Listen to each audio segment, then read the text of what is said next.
प्यारे बच्चों, आज हम चर्चा कर रहे हैं थकान। साधारण शब्दों में अगर देखा जाए, थकान, कमजोरी या तनाव को एक ही समझ लिया जाता है, लेकिन वास्तव में इनके अपने अपने अलग मायने हैं। जहां अगर थकान को देखा जाए तो थकान विश्राम के बाद थकान को दूर किया जा सकता है, लेकिन कमजोरी को विश्राम के बाद दूर नहीं किया जा सकता। और जहां तनाव की बात करते हैं तो थकान का बिगड़ा हुआ रूप ही तनाव है। तो आज इस गंभीर मुद्दे पर हम बात कर रहे हैं, वो है थकान। थकान का अर्थ ये है कि थकान एक मनोशारीरिक अवस्था है जिसमें मनुष्य अपनी क्षमताओं को खोया हुआ या कमतर महसूस करता है। ओफलर ने कहा है कि थकान वह अवस्था है जिसमें व्यक्ति अपनी क्षमताओं को खो देता है या खोया हुआ महसूस करता है। जहाँ इसके प्रकार की बात करते हैं तो शारीरिक थकान, मानसिक थकान, स्नायुविक थकान, ऊब या बोरियत और मांसपेशी थकान, ये 5 प्रकार की थकानें। वैसे साधारणतः देखा जाए तो 2 प्रकार की थकानें देखी जाती हैं, शारीरिक और मानसिक। लेकिन अगर थोड़ा सा और गहराई से देखा जाए तो ये 5 प्रकार की देखी जाती हैं, पाई जाती हैं। अगर इसको और गहराई से देखेंगे, एक मनोचिकित्सक की दृष्टि से देखेंगे, तो इसके प्रकार और भी, इसका दायरा और भी बढ़ जाएगा। तो आज हम जो बात कर रहे हैं शारीरिक थकान के बारे में। इसके बाद अगली वीडियो में मानसिक थकान, स्नायुविक थकान, ऊब, बोरियत और मांसपेशी थकान के बारे में अलग अलग छोटी छोटी वीडियो के रूप में बातें करेंगे। तो शारीरिक थकान क्या है, उसके लक्षण क्या हैं, कारण क्या है और उसका उपचार या बचाव, उससे बचा कैसे जा सकता है या कैसे उसका उपचार, कैसे उसका निराकरण किया जा सकता है।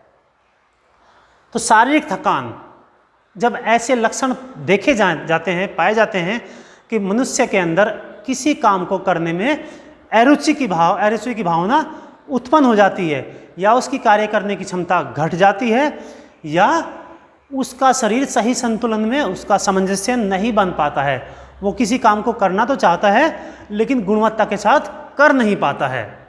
वो चाहकर भी अच्छा नहीं कर पाता, चाहकर भी बेहतर नहीं कर पाता। और खासकर अगर खिलाड़ी को देखा जाए तो खिलाड़ी अक्सर चोट का शिकार तभी होता है जब वो थकान में होता है। तो थकान के जो लक्षण हैं वो है अरुचि, यानी कि उस काम को करने में उसकी रुचि का न होना। दूसरा, निद्रा, उसके अंदर जागृत सामंजस्य का, जागृति का अभाव, निद्रा जैसे उसके ऊपर छाई हुई हो। नंबर 3, उसके अंदर बहुत सारे रासायनिक परिवर्तन होते हैं। और वो क्या होते हैं, जैसे हम किसी की एक्टिविटी को, नॉर्मली हमारी जो हार्ट बीट होती है वो लगभग 72 बार पर मिनट होती है, और जो हमारा ब्लड प्रेशर होता है वो 80-120 सिस्टोलिक और डायस्टोलिक पाया जाता है। लेकिन जैसे ही हम हार्ड एक्टिविटी करते हैं तो तभी हमारी हार्ट बीट भी बढ़ जाती है और हमारा ब्लड प्रेशर लेवल भी बढ़ जाता है।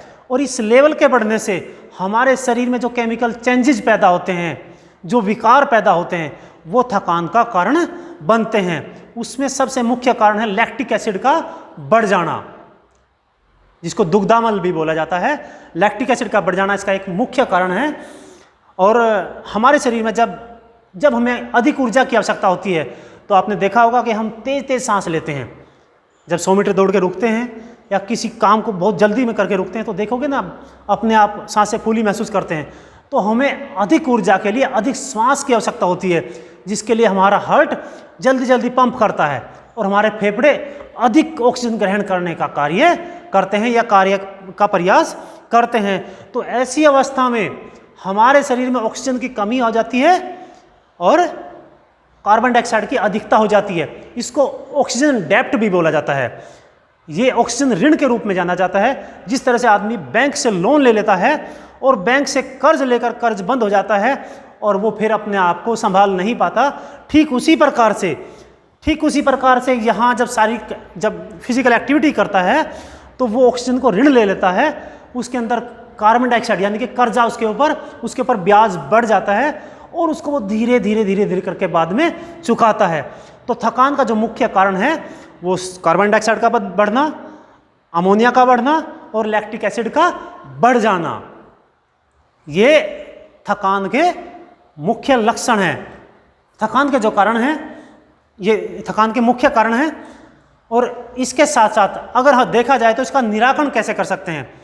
थकान कहने में एक आम शब्द है, हल्का फुल्का शब्द है, थकान हुई है, लेकिन अगर सही से उसको विश्राम न मिले, उसका उपचार नहीं किया जाए, तो ऐसा भी देखा गया है कि थकान से लकवे तक की अधिक कार्य करने से, लगातार अगर बंधुआ मजदूर के रूप में कार्य किया जाता है, कोयलों की खदानों में कार्य कराया जाता है, तो यहाँ तक की समस्याएं भी पाई गई हैं कि थकान के कारण और विश्राम न मिलने के कारण लकवा तक मार जाता है, आदमी को लकवा तक मार जाता है। और इसकी जो नेक्स्ट स्टेज है, अधिक काम करने से मानसिक थकान भी इसका ही एक रूप होता है। जब ये आगे बढ़ जाती है और ये हमारे मनोभाव पर, हमारी मनोदशा पर हावी हो जाती है, तो वो मानसिक थकान का रूप ले लेती है और अंततः ये तनाव का रूप लेती है।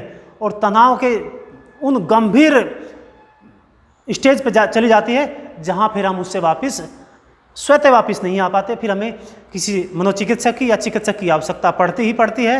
लेकिन जब भी आपको महसूस हो कि मैं थकान की ओर या तनाव की ओर बढ़ रहा हूँ, तो हम आपको आज एक ऐसा फार्मूला बताएंगे जिससे आप हमेशा के लिए थकान से, आपके सर में कितना भी दर्द हो, आप कितने भी परेशान क्यों ना हो, आप बस ये समझ लो कि अपने आप को जान लो कि हम हैं क्या, हमें खुशी किस चीज़ में मिलती है।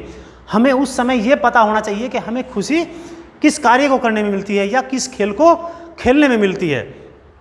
जहाँ इसके बचाव और निराकरण की बात करते हैं, तो इसका निराकरण सबसे पहला तो ये है कि हम विश्राम करें, निंद्रा लें, अच्छा आहार लें और अच्छे माहौल में, खुशनुमा माहौल में रहें।